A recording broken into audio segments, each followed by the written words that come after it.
turn leading ladies. Today we will be discussing a topic that is very close to the hearts of many of us, even me, parenting. As parents, we are responsible for our children's physical, emotional, and mental well-being. In recent times, there has been an increased focus on the importance of good mental health for children and young people.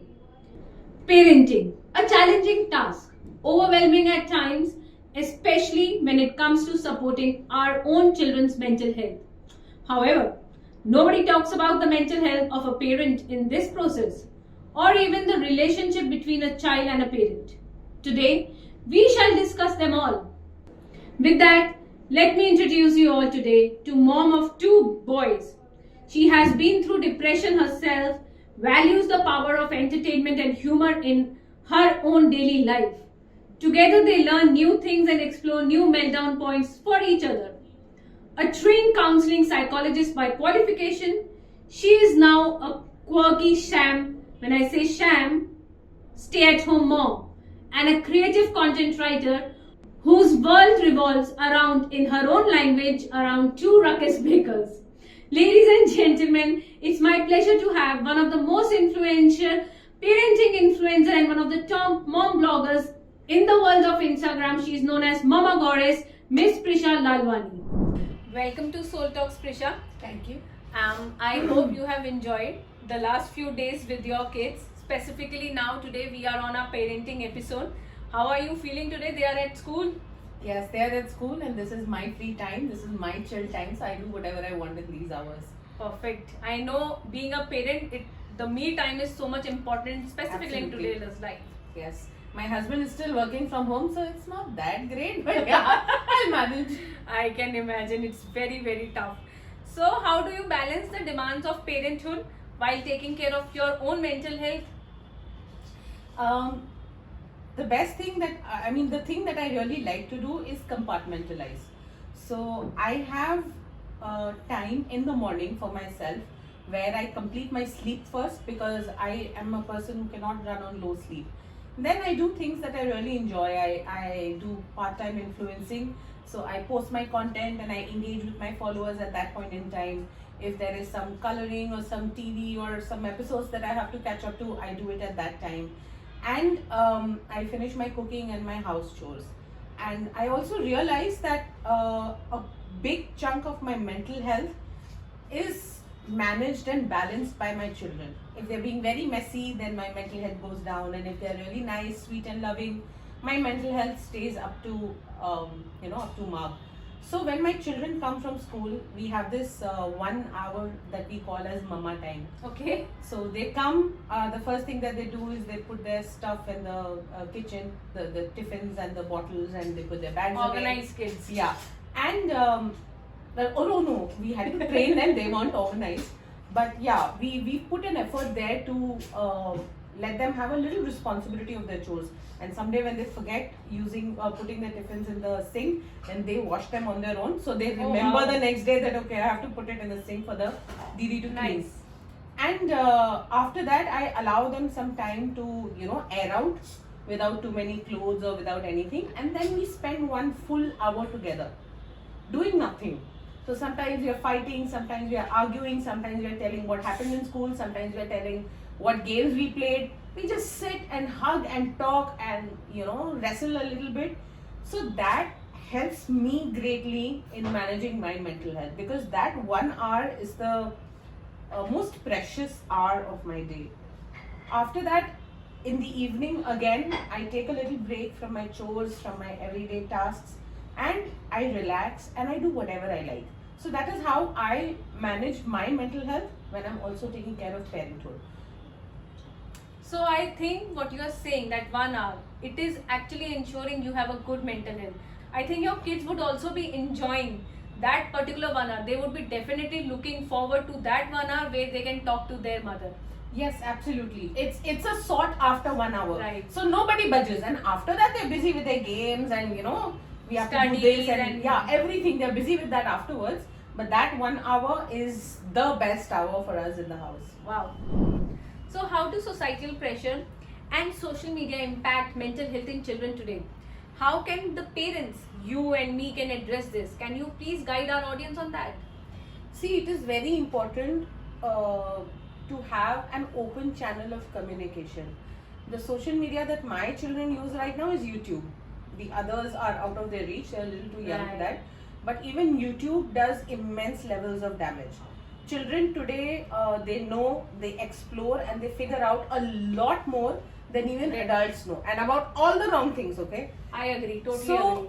one of the things that I have done in this matter is that I've kept an open channel. So my sons know that they can ask me any question and not get scolded about it. Okay. So they can talk about sex, they can talk about what is masturbation, they can talk about men and women organs, and I tell them very openly. Because if I take away the shame from these concepts, then there is less shame in them about understanding those And concepts. the curiosity will also. Yes, it kills down, it dumps down a little Yeah. bit. But still, there are bad words that they learn and then they want to use it because it sounds very funny to them. But then I tell them that you know this, but it's not the right thing. What you're saying to the other person is very offensive. So if there are consequences, then you will have to bear it. There is a certain level of discipline. Just because you know something does not mean that you are okay. It's okay to use it. Absolutely. They do argue with each other a little bit in wrong language, and then again have to sit down and correct both of them. So open channel of communication has been my biggest tool in managing something like this. Now when we talk about peer pressure, children do come and ask about things like, my friend has this, I also want it. My friend has that, I also want it. Major issue. I am okay buying that stuff as long as I can buy it. But sometimes it is out of my reach, or sometimes I know that my child is going to completely waste it. So I evaluate that before I give an answer to my child. So I cannot say no, we are not going to buy it, and then the child cries and cries and cries, and then we're like, okay, fine, I'll buy it. We don't do that. We confirm in advance that okay, this is what the child wants. For example, he wants a fancy sharpener that he's seen with his friend. So he told me, and I was like, okay, cool, I'll buy it. It's going to cost me what, 10, 20, 50 bucks. And I'm okay with that. Even if he loses it, we understand that okay, such things happen in school. But I have decided that in my mind before I said a yes or a no. Like he wanted Pokemon cards, and I knew he was going to waste them. My friends have it, those are original, I need them. And every time we went to the store, there was a little tug. Mama, please. Mama, it's not even expensive. I said, beta, it's not about expensive, it's about it not being useful to you. And you're going to throw it away in 2 days. You're going to lose the cards. So let's do one thing. I made him earn it. I asked him to do certain tasks. He had some pending assignments. So I told him that you complete these assignments, submit them on time, and then we will go and buy it. And that is what I did. Sometimes he wants stuff which is like really expensive. Like he wanted a PlayStation when he was 4 years old, 5 years old. Yeah. And then I told them, once everything is so much aware and everything is so much easily available for these and generations. they don't see the consequences of those purchases. They only think that, oh wow, there are wonderful games and I need to play that. Yes. So I told him that once you're 13 years old, we are going to buy it for you. So till then, you're supposed to keep accumulating money. Whatever you and your brother accumulate, I will add into it and then we'll buy it. So now we are very patiently working towards, that 13th birthday. Totally understand that. I have a kid. My son wants to go to Legoland, Dubai. Yeah. So I told him, sweetheart, I will take you, but it's expensive. You have to wait for some time. And then I gave him a piggy bank. He has a sticker on it, saving for Legoland. So now it's full. He collects coins. So now it's full. Hardly must have collected 1500 or 2000 rupees. So he's like, see mama, my piggy bank is full. Now you have to take me to the Legoland. And I told him, sweetheart, that's only the ticket money. You have to now start saving for your Honestly, that's not even the ticket money if you go by cycle. Exactly. So at least he knows, wow, what are you saying? And he was like so devastated about it. And then I told him that, sweetheart, going to Dubai means you need to save and you need to plan for a lot of things. Your food, your stay, your airplane ticket, everything. So now what he has done is he has 5 to 6 different piggy banks with different stickers and he is saving. So he collects coins. He thinks coins is more money because this YouTube again, children today think that coins, if I'm collecting, it's more money than rather than collecting the notes. So he collects, he takes it from grandfather. My children are a step ahead. They're smarter. That this is a 10 rupee note, this is a coin, it's kind of less, and this is a 500, and this is a 2000. Lucky so you. they get a lot of money from their grandparents. Yes. The nani and the dadi, both of them. Same. So all that money, you know, initially they wanted to be like, oh dude, it's my money, I can go and do whatever I want. I said, fine, you will save less for your PlayStation. That's okay by me.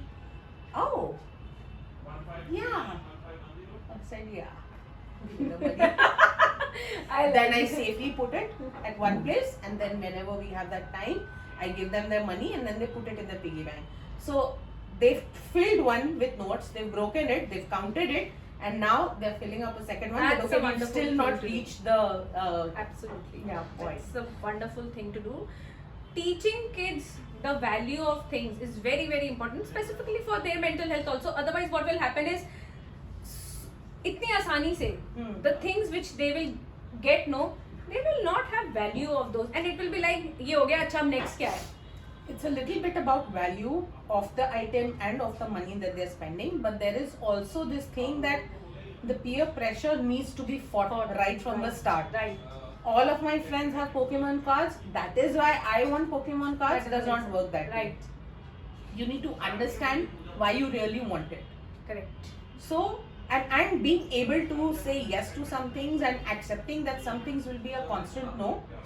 Those things are something that the children really need to understand. Correct. Because today it is Pokemon cards and sharpeners, and tomorrow it's going to be things which are much worse. Yeah. See, we've all fallen prey to peer pressure, and we've all fallen prey to यार एक बार try करके देखते हैं. We've all done mistakes. Right. They are also going to do their mistakes, but instead of 10, maybe if they do a 9, then I'll take it as a win of parent. What advice do you have for the new parents, for the new generation and the educators today? How can they manage their mental health in a good shape while taking care of the kid when specifically they are at home? No matter who you are and what your job profile or life profile is, but specifically if you are a mother, take care of yourself first. Fix yourself first. This is one mantra that I've come up with, and I stick to it, and I always propagate it. Fix yourself first. आपके कमर में दर्द है, आपके sir में दर्द है, आपके migraines है, आपको डिप्रेशन फील हो रहा है, आपके पैर में दर्द है, whatever is your problem, भूख लगी है, पहले अपने आप को ठीक करो. Mothers are the spine of their family, and if the spine bends, the whole body will, you know, become like a jula. So, agree. You have to be fit and fine first to be able to take care of everybody else. I mean, हम अक्सर क्या करते हैं, हम दूसरों का ख्याल रखने में लग जाते हैं. अपना हम सोचते हैं कि अच्छा ठीक है, हम बाद में खा लेंगे, सबको खिला ले, फिर हम खाते हैं, चाहे कितनी भी भूख लगी हो, या हम मतलब सबकी नीड्स को देखकर उसके बाद हम अपनी नीड्स पे आते हैं. हम सबसे बाद में सोते हैं, सबसे जल्दी उठते हैं, और we only want to give and give. A lot of women are like that. Maybe not all, but yes, a lot of women are like that. But again, you cannot pour from an empty cup. So it's very, very important to fix yourself first. On that note, I am so much happy that we could have done this, because I know you were not well, and it had, the shoot was supposed to happen so many days ago, and today we are doing it, but I'm glad it had happened. So great advices you have given to the parents. I hope they understand, and audiences, I hope you have learned a lot of things today, specifically if you are a parent, how to ensure you are in a good mental health shape so that your kids can have a lovely time. So on that note, I would also like to thank you, and I would like to give one of our small token of love. Soul Calmness Hamper. There are some tools which will help you when you are not in a good shape or going through anxiety. So it will help you to come back to your good mental health. And thank you so much. Yay! And a participation certificate from us. No, of course I love certificates, and I'm going to put this in my shooting area. You should. Like this, so that I know. everybody can see it, that I spoke about mental health from personal experience and from professional experience. Thank you so much, Navita, for having me here today. It was beautiful. I absolutely loved talking about our mental health and in general. Thank you so much, Prisha. Thank you, audiences, for watching today's episode. Do tune in next time for another episode of Solh Talks Leading Ladies Season 1. Till then, take care and bye. Bye.